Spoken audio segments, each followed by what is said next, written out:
The Galactic Academic Concord was, in every sense of the word, a prestigious institution.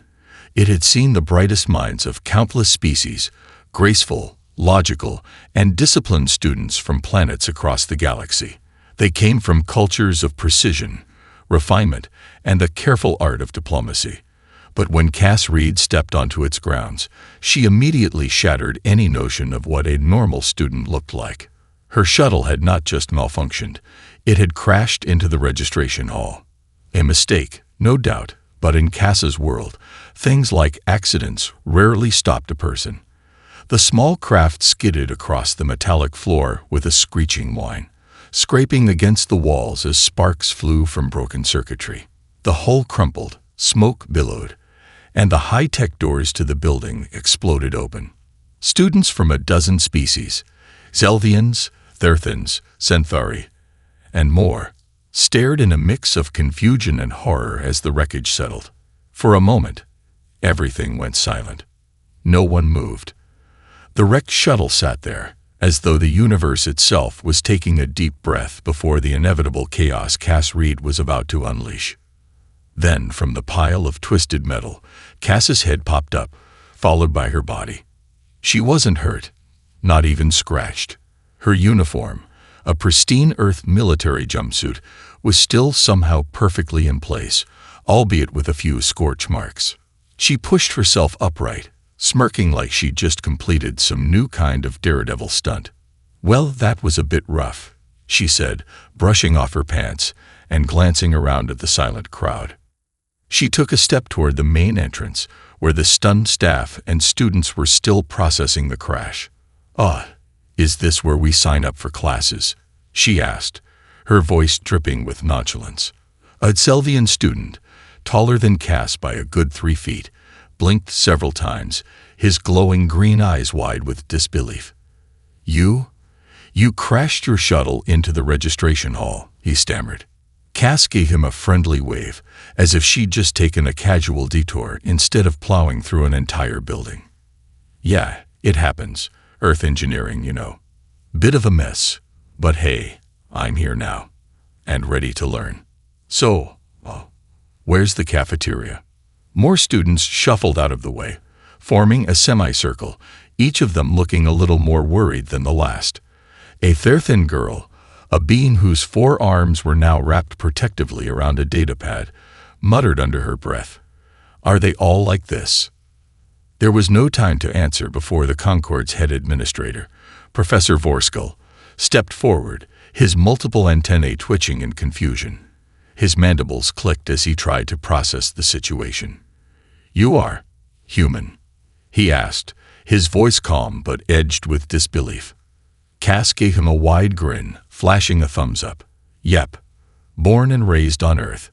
I promise, I'll be a great student." Another Zelvian, her mouth hanging open, whispered to her neighbor, "This is insanity." Professor Vorskell hesitated before pulling out his communicator, giving a low, defeated sigh. "I'll have to report this. Again." Cass barely seemed to notice, busy scanning the massive floating digital schedule board next to her, trying to pick out her first class. "Okay, so which way to combat philosophy?" she asked. "I heard that's a fun one." The entire courtyard fell into a stunned silence again. Cass was assigned to the Interstellar Ethics and Combat Philosophy class, a mandatory course for all first-year students at the Galactic Academic Concord. The class, designed to explore the intersection of morality, strategy, and battle tactics, was considered one of the most prestigious courses offered. It required careful analysis, a steady hand, and above all, discipline. Naturally, it was the perfect place for Cass to make her mark, or cause a minor intergalactic incident. The students filed into the massive lecture hall, each taking their designated seats with a seriousness that Cass found almost humorous. Her classmates were an eclectic mix of species, some with multiple eyes, others with shimmering, translucent skin, and a few who seemed entirely robotic. They all shared one thing in common, though: the overwhelming sense of calm, discipline, control. They were nothing like the humans Cass had grown up with, who thrived in chaos and spontaneity. As the class began, the lead professor, Professor Jorthak, an ancient and wise Zenthori warlord, stood at the front. His multiple eyes blinked slowly as he addressed the students. "Today," he announced, his voice gravelly, "we will test your ability to think under pressure. A simulated hostage situation. Your task: negotiate, strategize, and if necessary, fight to save the hostages. This will be your first trial as prospective leaders of the Galactic Concord." The holographic simulation flickered to life, creating a detailed replica of a high-security space station under attack.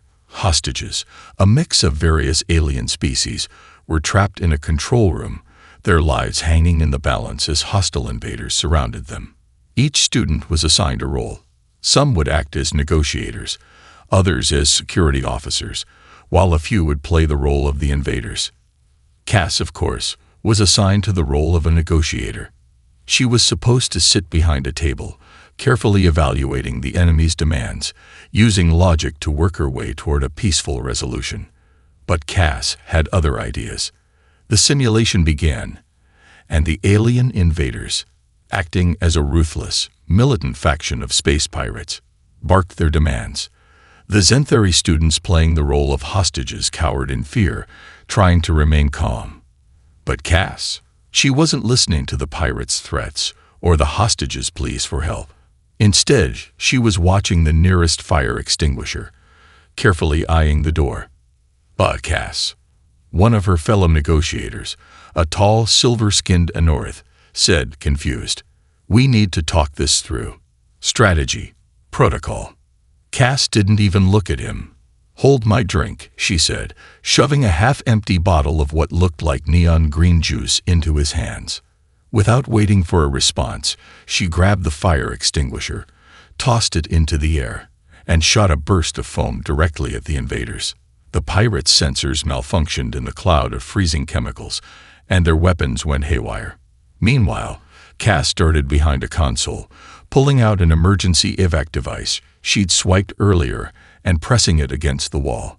The entire group of hostages was ejected from the room in seconds, huddled in an emergency transport pod. The simulation ended, and the holographic environment flickered out of existence. Cass stood there, breathing heavily, a little too pleased with herself. "Well," she said, dusting off her hands and grinning, "I call that a success." The class was silent for a moment. The Anorth negotiator was looking at her with wide eyes, his voice cracking. You did just knock out the entire simulation with a fire extinguisher and a quick exit. That's effective, right?" Cass interrupted with a mischievous grin. "Sometimes you just need a little chaos to get things moving." Professor Jorthak was the first to speak, his multiple eyes narrowing as he processed what had just happened. "Statistically, improbable," he muttered, shaking his head. "Yet, somehow, successful. You have redefined the term unconventional strategy." The rest of the class, still in shock, slowly began to murmur, exchanging looks. They had all been trained in the art of precision, control, and discipline. But humans, they weren't like anything they had encountered before. One student, a tall, multi-limbed creature from the gas giant Thermocore, whispered, "Are they all like this?" The question hung in the air as the professor's voice cut through the tension. "Cass Reed, I expect this will be a challenging year for all of us." Cass shrugged, completely unfazed. "Challenging? Nah. I'll make it fun." And that, the students realized, was the problem. After the class emptied out, Dr. Velgoth stood in front of the wreckage that was once a pristine biological lab. His 3 sets of eyes were still locked on Cass, who was now holding what was left of the reprogrammed insect in one hand, while absent-mindedly chewing on the other end of her energy bar. "Cass," he said, his voice tinged with frustration, "do you even understand what you've done? You've completely disregarded every ethical guideline. The creatures in this lab are living organisms, not toys for your experiments." Cass, still sitting back in her seat, shrugged. "They were already dead the moment they walked into this place. I just gave them new perspective on life, she said, gesturing to the insect, which twitched and sparked weakly in her hand. New perspective? Dr. Velgov asked, voice rising with disbelief. You've turned them into cybernetic puppets. That's not biological research. That's art. Cass interrupted, grinning. I mean, sure, it's experimental, but the results speak for themselves. Look at that little guy go. He's practically a cybernetic performance artist. Dr. Velgov's antennae flicked, his patience thinning. Cass, please, he said, the wariness in his voice betraying just how many times he had tried and failed to make sense of her actions. You're not here to turn this into a circus. You're here to learn, to apply the best practices of biology. And, yeah, Cass interrupted again, still casually tinkering with the insect. I hear you. But have you ever thought about the fact that maybe biology could use a little shake-up? Like, what if the whole idea of organic and cybernetic could just blend? We could be looking at a whole new field here, cyber-organics. At this, Dr. Velgoth froze. His 3 sets of eyes blinked in rapid succession, the glint of realization slowly taking hold. The alien professor leaned forward, his mandibles clicking thoughtfully. You do realize that what you've done might have just stumbled into a new paradigm in biological integration, right? Cass raised an eyebrow. You mean, what I just did wasn't totally insane? She glanced down at the insect, which was now moving in a jittery, erratic pattern but still moving, a feat it hadn't been able to accomplish when it was fully organic. Dr. Velgoth rubbed his mandibles, his expression a mixture of exasperation and reluctant admiration. You've violated every protocol, but I can't deny that your results are, in some way, impressive. He paused, his thoughts running wild with possibilities. Cybersipient. No, synthetic bioenhancement could revolutionize bioengineering. You may have just introduced a new era of cross-species augmentation. Cass blinked, surprised at the professor's words. Wait, so you're not going to report me for illegal experiments? She asked, half expecting the answer to be a harsh reprimand. I should, Dr. Velgoth said, shaking his head. But the truth is, you've just made me question what limits there really are in this field. He turned, his eyes scanning the insect and the scattered pieces of Cass's impromptu experiment. It's dangerous, but there's potential here. You've made a breakthrough in cybernetics, albeit unintentionally. Cass's eyes lit up, a grin spreading across her face. So, you're saying I get an A for this? The professor stifled a laugh, rubbing his forehead. You'll be lucky if I don't assign you a month of detention. But, he sighed, I'll be requesting a meeting with the head of the department to discuss what you've done here. Just try to follow the syllabus next time. Cass stood up, tossing the disassembled insect into the air, as though it were a harmless toy. It landed gently on the desk with a soft click, twitching one last time before going still. Sure, Professor. I'll totally follow the rules, eventually. Dr. Velgoth, his mind still spinning with the possibilities Cass's actions had unveiled, only half smiled. For your sake, I hope that eventually is sooner rather than later.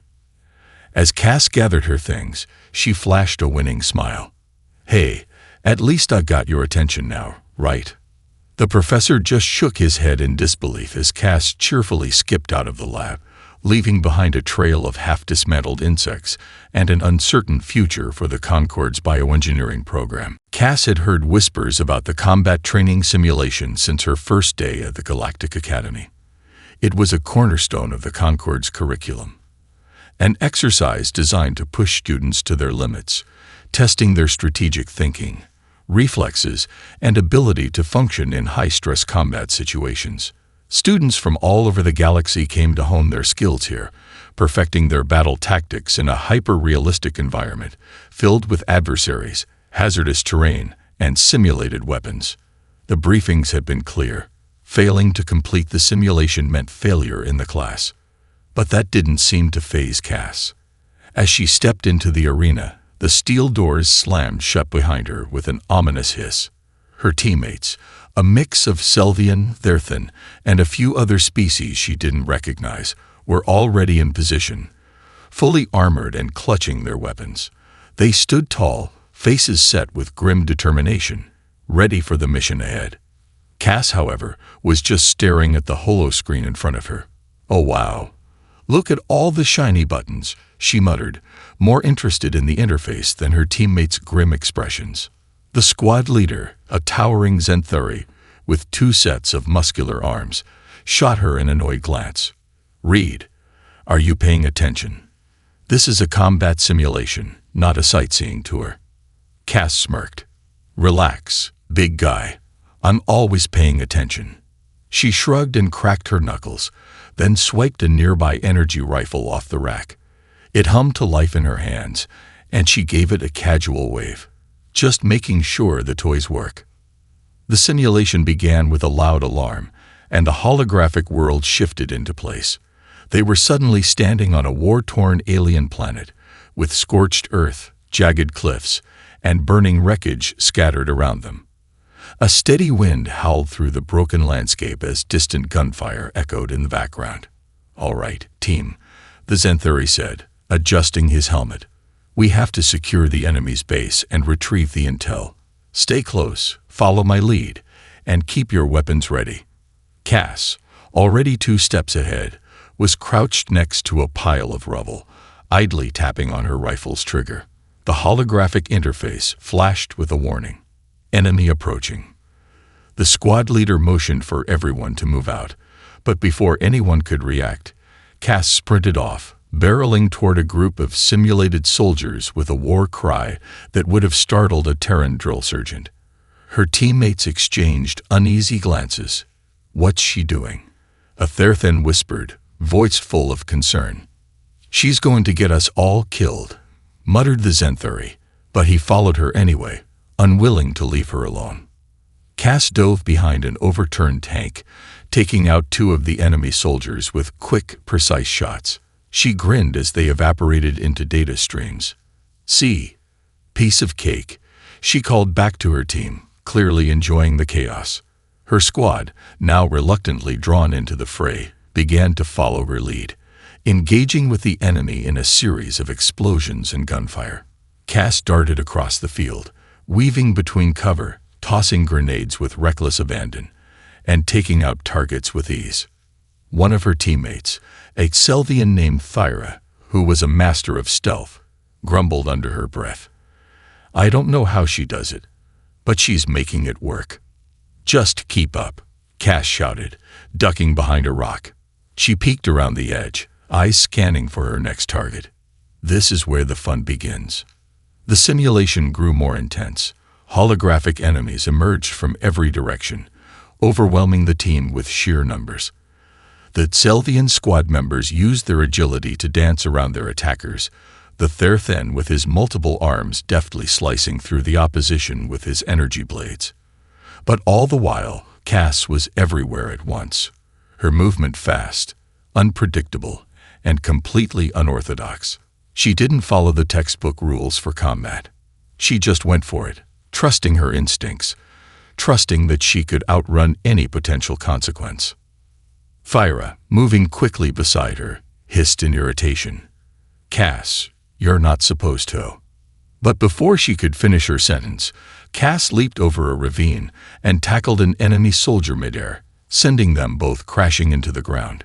The simulation's feedback system registered a hit, but Cass was already rolling back to her feet, grinning like she had just won a prize. "You've got to love the rush," she called to the team, her eyes glinting with excitement. "Come on, we're almost there." The final phase of the simulation was near.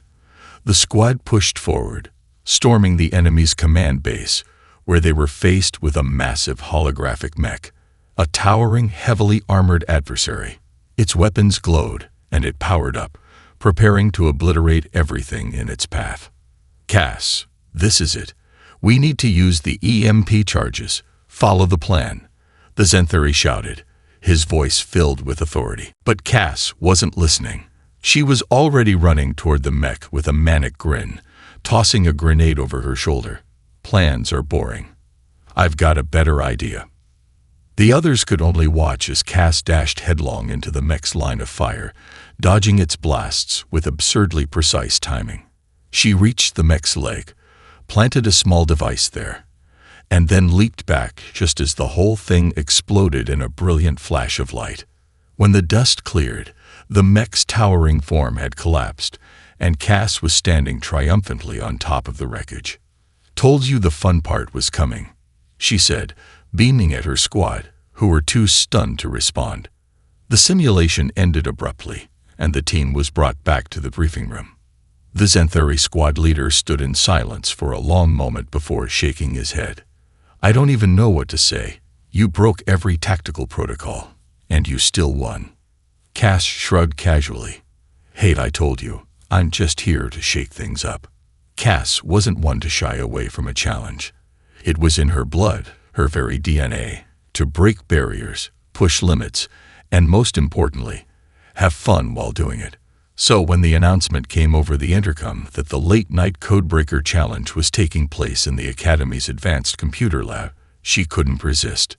The challenge was simple on paper: crack a series of complex encryption codes before anyone else. The problem? The codes weren't just any ordinary encryption. They were some of the most sophisticated puzzles the Concord's cybernetic systems had ever devised. Only the best minds in the galaxy had ever attempted to decode them, and failed. But Cass wasn't the best mind. She was just Cass. At the lab, a dozen or so students had gathered, their faces lit by the glow of holographic screens. Most of them were highly focused, fingers tapping swiftly on virtual keyboards, eyes narrowed in concentration. Cass sauntered into the room with her signature cocky grin, a bag of snacks under one arm and a bottle of what appeared to be homemade energy drink in the other. "You're late," a voice called out. It was Norin, a Evernian from the industrial planet of Shadora, and by far the most methodical student in the academy. "You've missed the briefing." Cass waved her hand dismissively. "Briefing? Oh, I'm good. I got this." She plopped down at a station, plucking a protein bar from her bag and casually opening the interface. "I mean, what's the worst that could happen? Some encrypted letters. Codes. Please." Norin stared at her, clearly unimpressed. "You do realize that these codes are designed to withstand entire armies of hacking programs, right? We're not talking about some cute little cipher. This is the real deal." Cass took a long sip from her bottle and gave him a wink. "I'm not worried. What's the worst that could happen? I get locked out of the system. Big deal." As the countdown timer began, the first code appeared on Cass's screen. A complex, multi-layered sequence of encrypted symbols, numbers, and what looked like random characters. Immediately, the others in the room went to work. Fingers flew across virtual keyboards, the hum of the mainframe's quantum processors filling the air as the students dived deep into algorithmic analysis and brute force decryption. They worked in perfect harmony, like well-oiled machines. But Cass simply sat back in her chair, tapping the edge of her keyboard with a thoughtful look on her face. After a few seconds of what seemed like contemplation, Cass punched in a single random string of letters. Hacker's delight. She pressed enter, half expecting to fail. The screen flickered, and then, ping. The encryption was cracked. The room fell silent. For a moment, it seemed like everyone had paused to process what had just happened. Norin, who had been calculating probabilities and deconstructing algorithms with precision, turned slowly to look at Cass. His face was a mask of confusion and disbelief. "Impossible," he muttered under his breath. "You didn't even try." Cass leaned back in her chair, grinning from ear to ear. "Told you. Sometimes you just need to break the rules." While the others were still frozen in shock, Cass turned her attention back to the next encryption that appeared. This one was a bit more intricate. a multi-layered puzzle that required both linguistic decoding and advanced quantum processing techniques. A challenge, sure, but no match for Cass's unique approach. As the seconds ticked away, she quickly typed in a series of seemingly random characters. Her fingers didn't follow any traditional logic or pattern. She wasn't concerned with being precise. She was just having fun, like playing a game where the rules didn't matter. And then, ping. The encryption shattered. The room erupted in murmurs. Norin's mouth dropped open, his hands frozen in midair above his keyboard. I don't understand. What are you doing? This doesn't make sense. Cass tossed another snack into her mouth, unfazed by the chaos around her. Oh, it makes sense. You're all overthinking it. It's all about creativity. Her hands danced over the holographic interface as she cracked the third and final code with the same ease. By the time the timer counted down, Cass had solved all 3 codes, her method completely unconventional and reckless, yet somehow effective. The entire room stood in stunned silence as the results flashed across the screen. Cass had done the impossible. She had not just cracked the codes, she had done it in record time, bypassing traditional methods entirely. Norin, who had prided himself on his technical prowess, was the first to speak. You didn't follow any of the standard protocols," he said slowly, his voice barely a whisper. "This should be impossible." Cass just shrugged, tossing her empty bottle into a recycling bin. "Yeah, I get that a lot." With the challenge over, Cass stood up, grabbing her things and flashing a wide grin at the others. "Sometimes the answer isn't in the rules," she said, winking at Norin. "It's in how much you're willing to break them." As she walked out of the room, she could hear the hushed voices of her fellow students, discussing her methods in awed tones. One thing was clear: no one would ever look at Cass Reed the same way again. The sound of engines roared through the colossal arena, a towering structure that stretched hundreds of meters into the sky, its sleek, metallic walls humming with the energy of the race. The Galactic Speed Racing Challenge was one of the most prestigious events in the Concord's sporting calendar, attracting competitors from across the galaxy. Every species brought their own unique craft, each faster, sleeker, and more dangerous than the last. The competition was fierce, the stakes high, and for some reason, Cass Reed had decided to join. Cass wasn't the racing type. At least, that's what everyone thought. But, in typical Cass fashion, she'd signed up at the last minute, fully aware of the challenge ahead. She'd never even piloted a racing craft before, but that wasn't going to stop her. Where others saw technical precision and skillful maneuvering, Cass saw one thing: pure, unadulterated chaos. "Cass, are you absolutely sure about this?" Thyra asked, her multiple eyes wide with concern as she observed Cass strapping herself into the cockpit of a gale wind racer, a craft renowned for its speed, but also its volatility. Cass gave her a sideways grin. "Absolutely. Look, I've got this. How hard can it be? Just go fast, avoid the walls, and don't explode." She tightened the straps, securing her helmet. Simple stuff. Thyra crossed her arms, skeptical. "You do realize that one wrong move could send you into a high-speed spin and eject you straight into a black hole, right?" Cass chuckled, tapping the dashboard of the ship. "And I like to live dangerously. Besides, I can't exactly not take the opportunity to show everyone how humans do things. You're gonna love this." The engines hummed to life, the roar of the craft's ion engines reverberating in the air, a sound that made every competitor's heart race. The holographic display around the track flickered on, and the crowd in the stands erupted into a cacophony of cheers. Cass squinted out of the cockpit window as the other racers took their positions, their craft gleaming under the artificial lights of the arena. "Prepare for the countdown," came the voice of the race coordinator over the intercom. "Remember, this is a no-holds-barred competition. Follow the rules or don't. It's your choice." Cass tapped a few buttons, tweaking the control settings to her liking. Her eyes gleamed with excitement as she gripped the handles. Oh, it's gonna be so much fun. The countdown began. 10 seconds. 9. 8. Fyra's voice echoed in her earpiece, now laced with a thin thread of panic. Cass, you really should. 3. 2. The horn blared, and in an instant, Cass shot forward, the gale wind racer rocketing out of the starting line with a force that almost knocked her back in the seat. Her hands barely kept up with the throttle as the ship surged into the course, weaving between tight obstacles and treacherous turns. The other racers were quick to react, their craft zipping ahead with precision and calculated movements. Cass, on the other hand, barely seemed to care about the precision. She slammed the throttle forward, banking left with a laugh, narrowly dodging a high-speed curve that would have sent a less experienced pilot crashing into the walls. "Woo!" Cass whooped, steering hard to the right, sending her ship spinning in a wild arc through the narrow gap between two massive columns. The crowd roared as she pulled off the impossible, her ship nearly scraping against the sides, but never losing momentum. "Cass, are you insane?"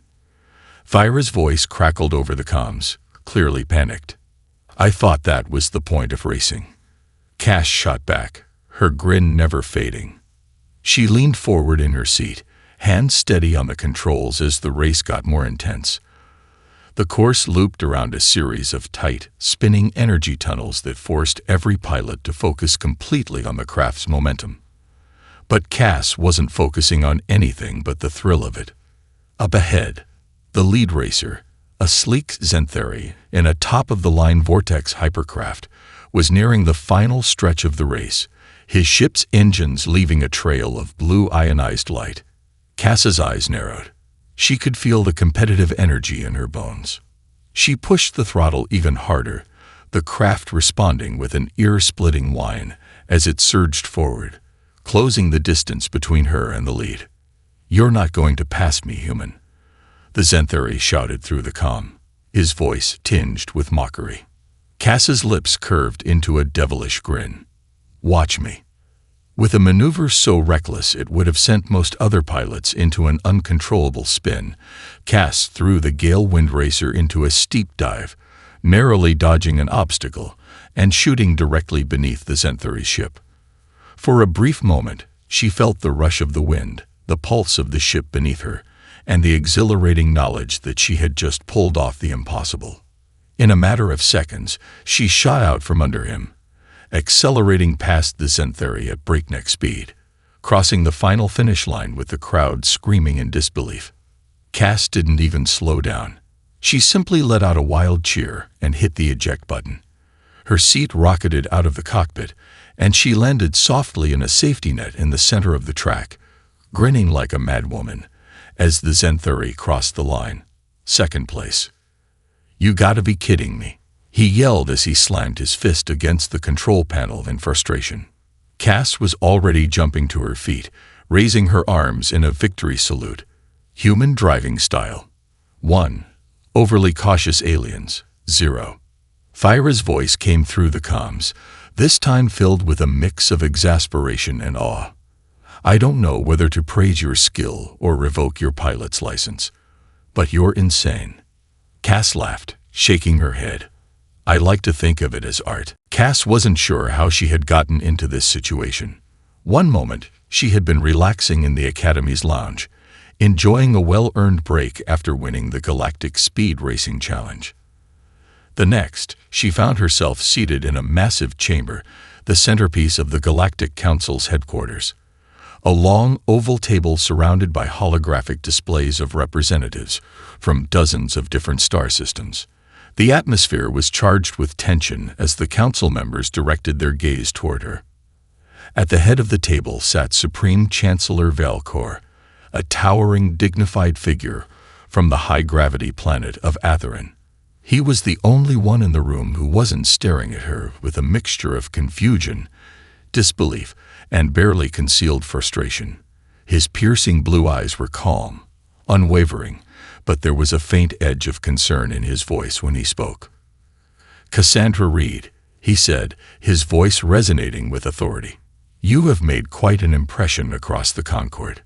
Your unorthodox methods in the bioengineering class, your reckless abandon in the combat training simulation, and your surprising performance in the Galactic Speed Racing Challenge have not gone unnoticed.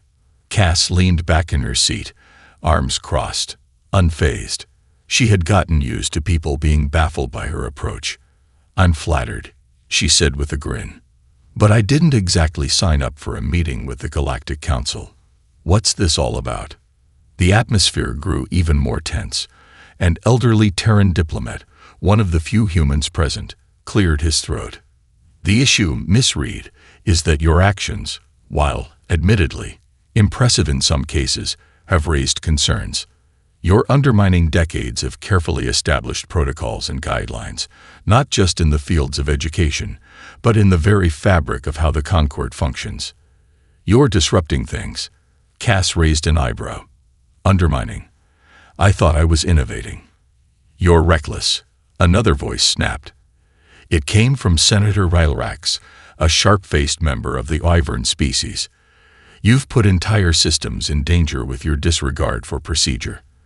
The bioengineering experiment with the cybernetic insects. Do you even realize what you've done? There are laws, regulations, consequences for tampering with bioethical standards." Cass sighed, flipping her hair over her shoulder. Okay, I get it. You don't like the fact that I'm thinking outside the box. I'm not trying to tear down the system. I'm just—" She paused, searching for the right words. "Look, sometimes the rules are there for a reason, but sometimes they're just old, outdated.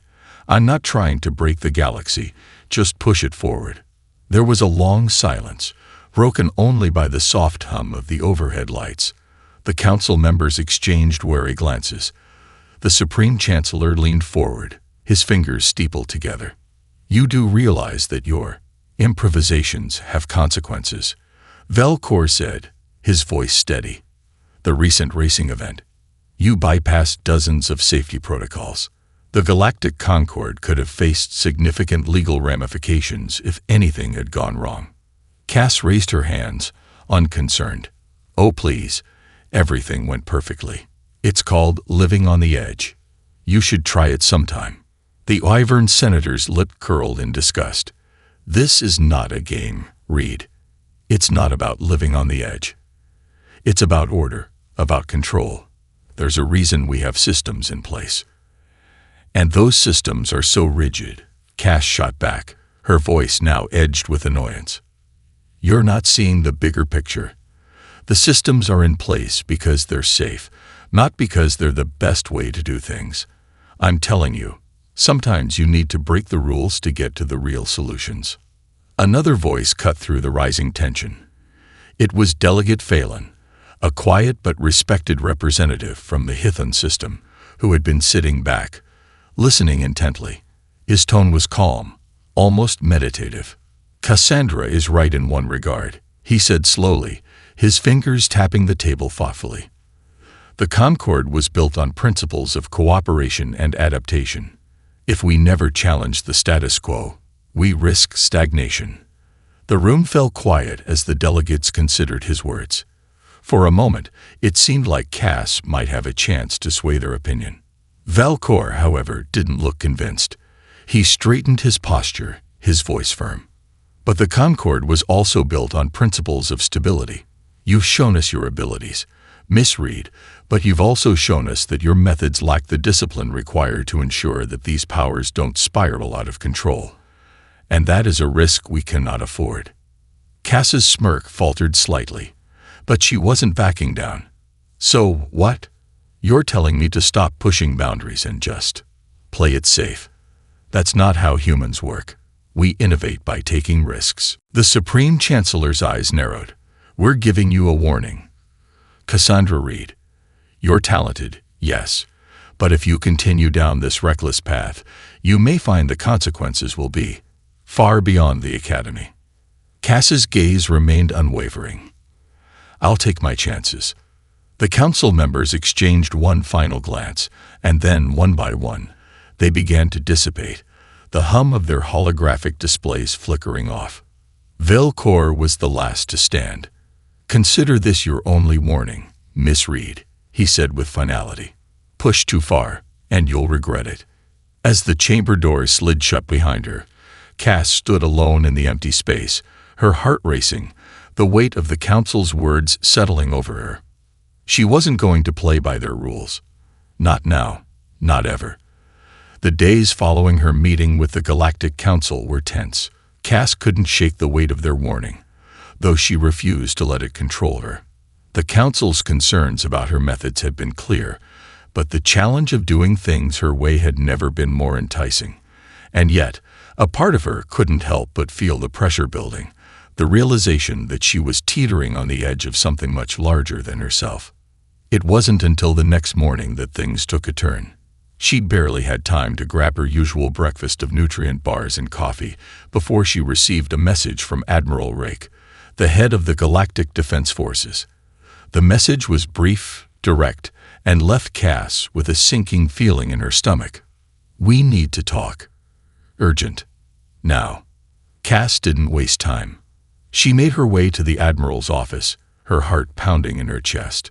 What could the Galactic Defense Forces possibly want with her? She wasn't exactly a military strategist. She was, however, one hell of a wild card. When she entered the room, Rake was standing by a massive display screen, looking over a series of star charts. His face was grim, his normally unflappable demeanor replaced with an edge of concern. As soon as he saw her, he motioned for her to take a seat. "We've got a problem, Reed," he began without preamble. "One of the colonies in the Ozor Rift has gone dark. Communications are down, and our scout ships haven't been able to get close. We suspect a sabotage attempt, but we need someone who thinks outside the box. Someone like you." Cass blinked, confused. "Wait, you're asking me to fix some colony's communication system? That's more up a techie's alley than mine." Rake didn't smile. "This isn't just about communication, Reed. We've got a rogue faction in the Rift, a group that's been raking havoc on the system for months. They'd been infiltrating stations, cutting off supplies, and making it impossible for anyone to get near their hideouts. The government doesn't want to admit it, but we think they might be dealing with something more dangerous than a few sabotage attempts." Cass's mind began to race. The Rift had always been a lawless place, a region where pirates and mercenaries roamed free. But something was different now. Something big. She could feel it. Her heart raced as she processed the information. "I assume you want me to find out what's really going on?" she asked, her voice steady. Rake nodded. "Exactly. We've tried the conventional approaches. Drones, spy satellites, military forces.